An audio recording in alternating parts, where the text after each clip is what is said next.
Students very good morning. और देखिए आपका जो चैप्टर चल रहा था भारतीय अर्थव्यवस्था के क्षेत्र में, अपने वीडियोस में हम आपको चैप्टर सेकंड आपको समझा रहे हैं, बता रहे हैं।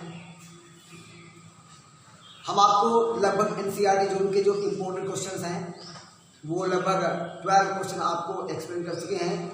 इसके बाद हम अपना 13 नंबर क्वेश्चन 13 लेकर के आए हैं और इसको हम आपको समझाएंगे। ठीक है, क्वेश्चन क्या है कि भारत में सेवा क्षेत्र को दो विभिन्न प्रकार के लोग नियोजित करते हैं, ये लोग कौन है। ठीक है, कि भारत में सेवा क्षेत्र को दो विभिन्न प्रकार के लोग नियोजित करते हैं, ये लोग कौन है। नियोजित करना मतलब क्या, चलाना। और सेवा क्षेत्र क्या है मैंने आपको बता चुका हूं मैं, क्या कि ऐसे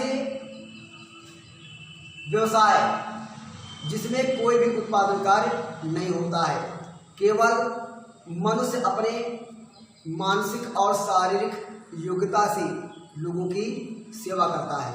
ठीक है, जैसे डॉक्टर, इंजीनियर, वकील, ये सब अपने मस्तिष्क का इस्तेमाल करके अपने व्यवसाय को ट्रांसैक्ट करते हैं, चलाते हैं, नियोजित करते हैं। और सारी सब में जैसे आपके श्रमिक हैं, ठीक है, परिवहन में लगे हुए लोग हैं, तो शारीरिक या मानसिक सेवा के द्वारा जब हम अपने व्यवसाय को चलाते हैं तो वो हमारे सेवा क्षेत्र में आते हैं। ठीक है, इसमें किसी भी प्रकार का उत्पादन नहीं होता है। तो उससे वहाँ हमारे देश में सेवा क्षेत्र का जो एरिया है वो बहुत ही कम है अन्य विकसित देशों के समान। ठीक है, आप देखिए कि अन्य विकसित जो देश है, अमेरिका है, यूरोप के देश है, ठीक है, ऐसे जो देश हैं वहाँ पर सेवा क्षेत्र का लगभग योगदान देश के राष्ट्रीय आय में 70% तक है और हमारे देश में 50% से भी कम है। ठीक है, तो सेवा क्षेत्र में जितना विकास होगा हमारा देश उतना ही ज़्यादा विकसित श्रेणी में कहा जाएगा या विकसित श्रेणी में आएगा। तो कहने पर क्या है कि भारत में सेवा क्षेत्र को दो विभिन्न प्रकार के लोग नियोजित करते हैं, मतलब चलाते हैं। तो ये लोग कौन कौन से हैं। ठीक है, आइए जानते हैं कि भारत में सेवा क्षेत्र को दो विभिन्न प्रकार के लोग नियोजित करते हैं। ये लोग निम्नलिखित है, कौन है। नंबर 1 है क्या कि प्रथम वर्ग में, सेवा क्षेत्र में प्रथम वर्ग में वे लोग आते हैं, ठीक है, जो जिनकी सेवाएं प्रत्यक्ष रूप से वस्तुओं के उत्पादन में सहायता करती हैं। ठीक है, प्रथम वे है जो, तो प्रथम वर्ग में वो लोग आते हैं जिनकी सेवाएं प्रत्यक्ष रूप से उत्पादन में सहायता करती हैं और ये सहायता प्राथमिक और द्वितीयक दोनों ही क्षेत्रों को प्राप्त होती हैं। ठीक है, जैसे मान लीजिए क्या, उदाहरण के लिए परिवहन, तो परिवहन क्या है, ये सेवा क्षेत्र में आता है, लेकिन प्राथमिक और द्वितीयक क्षेत्र में ये बहुत ही ज़्यादा इम्पोर्टेंट भूमिका निभाता है, मतलब महत्वपूर्ण भूमिका निभाता है। क्योंकि भले ही लोग तृतीय क्षेत्र से जुड़े हुए हैं लेकिन प्राथमिक और द्वितीय क्षेत्र के विकास में बहुत ही ज़्यादा महत्वपूर्ण भूमिका निभाते हैं। कैसे कि कारखानों तक कच्चे माल को ले जाना, ठीक है, और कारखानों तक कच्चे माल के बने हुए जो तैयार माल है उसको बाजारों तक पहुंचाना, ये सब परिवहन सेवाएं ही करती हैं। भले ही तृतीय क्षेत्र में लगे हुए हैं लेकिन प्राथमिक व्यवसाय में और द्वितीय व्यवसाय में ये बहुत ही महत्वपूर्ण भूमिका निभाते हैं। जैसे आप मान लीजिए भंडारण, तो भंडारण करने के लिए मान क्या है, वस्तुओं का उत्पादन हुआ और उनको भंडारण करने के लिए भी हमें परिवहन की आवश्यकता होती है और इसमें लगे लोग जो हैं वो भी सेवा क्षेत्र में होते हैं। मतलब जो लोग भंडारण का काम करते हैं वो कोई उत्पादन काम नहीं करते हैं लेकिन उत्पादित वस्तुओं का भंडारण करते हैं। ठीक है, और ये लोग जो हैं प्राथमिक और द्वितीय क्षेत्र के विकास में बहुत ही योगदान देते हैं। जैसे संचार सेवाएं हैं, तो संचार सेवाओं में लगे हुए लोग जो हैं वो भी बहुत ही महत्वपूर्ण भूमिका निभाते हैं। ठीक है, बैंकिंग सुविधाएं जो हैं, बैंक में काम करने वाले लोग जो हैं वो भी प्राथमिक और द्वितीय क्षेत्र के विकास में बड़े सहायक होते हैं, लेकिन भले ही ये सेवा क्षेत्र में जुड़े हुए होते हैं। व्यापार करने वाले लोग भी सेवा क्षेत्र से जुड़े होते हैं, लेकिन ये भी जो है प्राथमिक और द्वितीयक क्षेत्र में विकास में बहुत ही महत्वपूर्ण भूमिका निभाते हैं स्टूडेंट्स। तो इस प्रकार से आप जानते हैं कि प्राथमिक क्षेत्र में आप देखिए कि सेवा क्षेत्र को संचालित करने के लिए प्रथम वर्ग में वो लोग आते हैं जो प्रत्यक्ष रूप से वस्तुओं के उत्पादन में सहायता करते हैं, ठीक है। और यह सहायता प्राथमिक और द्वितीयक दोनों ही क्षेत्रों को प्राप्त होती है, ठीक है। जैसे परिवहन है, उदाहरण के लिए परिवहन है, भंडारण करने वाले लोग, संचार सेवाओं में लगे लोग, बैंकिंग में लगे हुए लोग, व्यापार आदि में लगे हुए लोग जो हैं वो सभी मिलकर के सेवा क्षेत्र को संचालित करते हैं, ठीक है। भले ही सेवा क्षेत्र को संचालित करते हैं, लेकिन ये प्राथमिक और द्वितीयक उद्योग के विकास में बहुत ही ज़्यादा सहायता करते हैं, ठीक है। इसके बाद आता है हमारा क्या नंबर दूसरा कि द्वितीयक वर्ग में कुछ ऐसे लोग आते हैं जो अपनी सेवा प्रदान करते हैं और जो प्रत्यक्ष रूप से वस्तुओं के उत्पादन में सहायता तो नहीं करते हैं, ठीक है, लेकिन फिर भी सेवा क्षेत्र से जुड़े हुए होते हैं, ठीक है। कैसे, आप फिर समझ लीजिए कि द्वितीयक वर्ग में कुछ ऐसे सेवा देने वाले लोग आते हैं जो प्रत्यक्ष रूप से वस्तुओं के उत्पादन में सहायता नहीं करते हैं। उदाहरण के लिए अध्यापक, डॉक्टर, वकील, ड्राई क्लीनर, ये आदि कुछ ऐसे लोग हैं जो प्रत्यक्ष रूप से उत्पादन में सहायता नहीं करते हैं, लेकिन अप्रत्यक्ष रूप से करते हैं। कैसे कि जो श्रमिक हैं क्या कभी बीमार नहीं पड़ते हैं? भाई श्रमिक लोग जो हैं वो उत्पादन कार्य करते हैं, उत्पादन में लगे हुए हैं, ठीक है। उनको अच्छा स्वास्थ्य देने वाला कौन होता है? डॉक्टर, ठीक है। तो एक तरीके से देखा जाए तो उत्पादन कार्य में डॉक्टर भी लगा हुआ होता है, लेकिन प्रत्यक्ष रूप से नहीं लगा होता है। ऐसे ही जो अध्यापक है, अध्यापक जो है वो शिक्षा प्रदान करता है, और एक शिक्षक जो है वो शिक्षा प्रदान करता है, और शिक्षा प्राप्त करके ही स्टूडेंट्स जो है वो उत्पादन कार्य में, निर्देश सेवा में, राष्ट्रीय आय में योगदान देते हैं, ठीक है। तो अध्यापक है, डॉक्टर है, वकील है, ड्राई क्लीनर है, ऐसे लोग जो हैं वो अप्रत्यक्ष रूप से उत्पादन में लगे होते हैं, मतलब प्रत्यक्ष रूप से नहीं लगे होते हैं, लेकिन फिर भी ये सेवा क्षेत्र में जुड़े हुए होते हैं, ठीक है।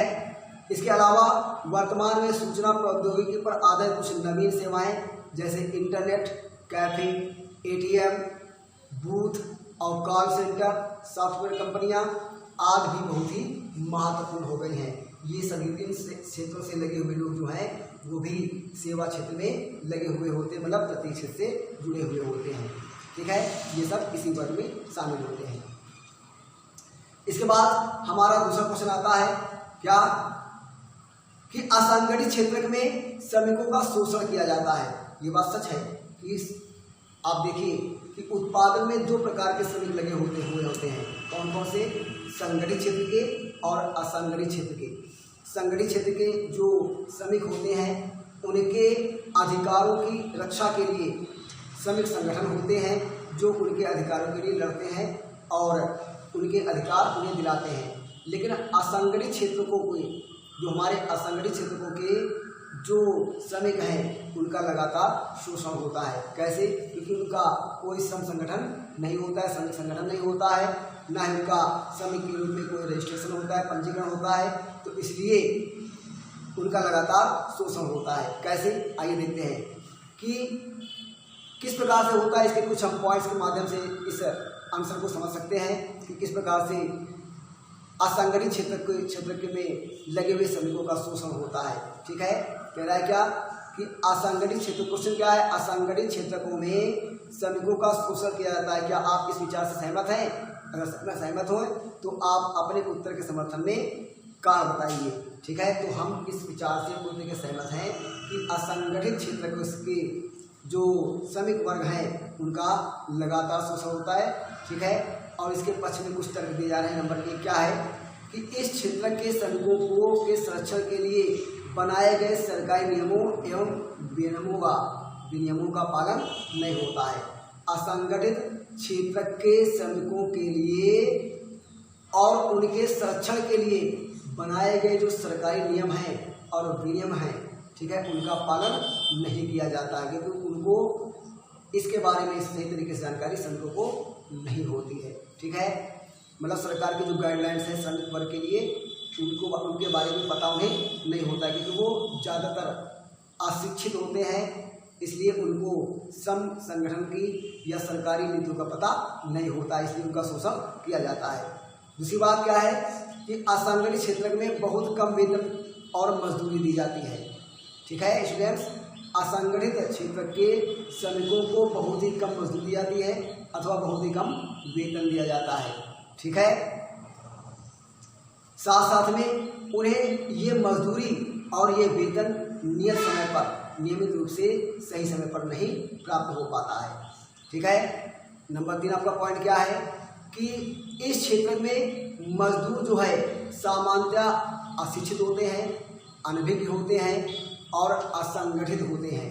ठीक है, इसलिए वे नियोक्ता से मतलब अपने मालिकों से मोल भाव कर अच्छी मजदूरी सुनिश्चित करने की स्थिति में नहीं होते हैं। ठीक है, क्योंकि असंगठित होते हैं, अशिक्षित होते हैं और अनभिज्ञ होते हैं अपने कार्य वर्ग से। ठीक है, तो इसलिए वो सही तरीके से मोल भाव करके अपने नियोक्ता से, अपने मालिक से सही तरीके से मोल भाव करके अपनी अच्छी मजदूरी, अपने काम का सही वेतन या सही मजदूरी प्राप्त नहीं कर पाते हैं। ठीक है, चौथा आपका इस पॉइंट में क्या है, किस प्रकार से शोषण होता है कि इस क्षेत्र में अतिरिक्त समय में काम तो लिया जाता है लेकिन उन्हें अतिरिक्त मात्रा में वेतन नहीं दिया जाता है। ठीक है, ऐसे असंगठित मजदूरों से नियत समय से ज़्यादा काम तो लिया जाता है, मतलब अतिरिक्त काम तो लिया जाता है लेकिन उन्हें अतिरिक्त मात्रा में वेतन नहीं दिया जाता है स्टूडेंट्स।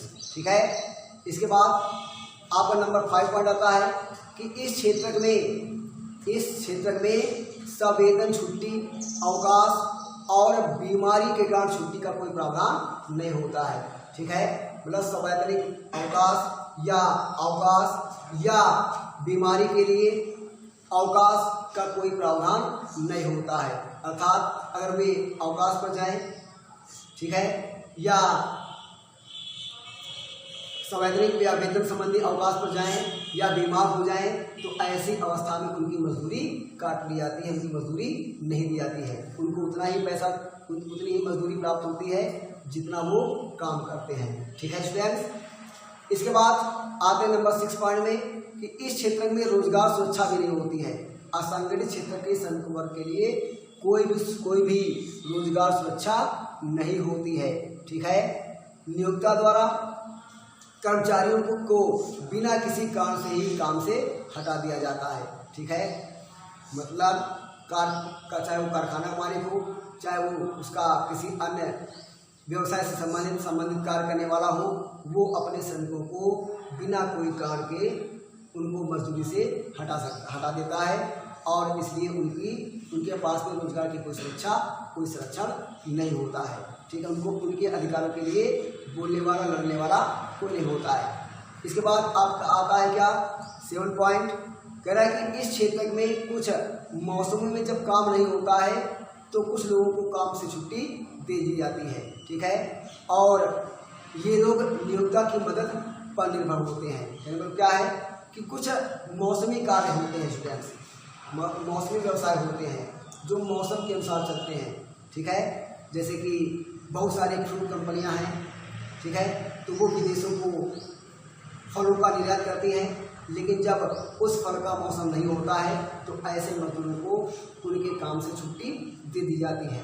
ठीक है, तो वो रोजगार से उस समय रहित हो जाते हैं जिन्हें कहते हैं क्या, मौसमी बेरोजगारी।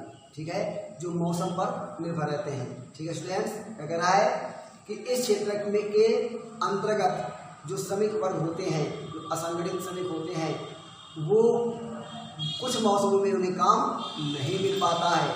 ठीक है, और जब काम नहीं मिल पाता है तो उनके जो नियोक्ता होते हैं, उनके जो मालिक होते हैं, उन्हें काम से छुट्टी दे देते हैं। ठीक है, और बहुत से लोग जो हैं वो अपने काम के लिए अपने नियोक्ता और अपने मालिकों पर ही निर्भर रहते हैं। ठीक है, तो इस प्रकार से असंगठित वर्ग के श्रमिकों का शोषण होता है।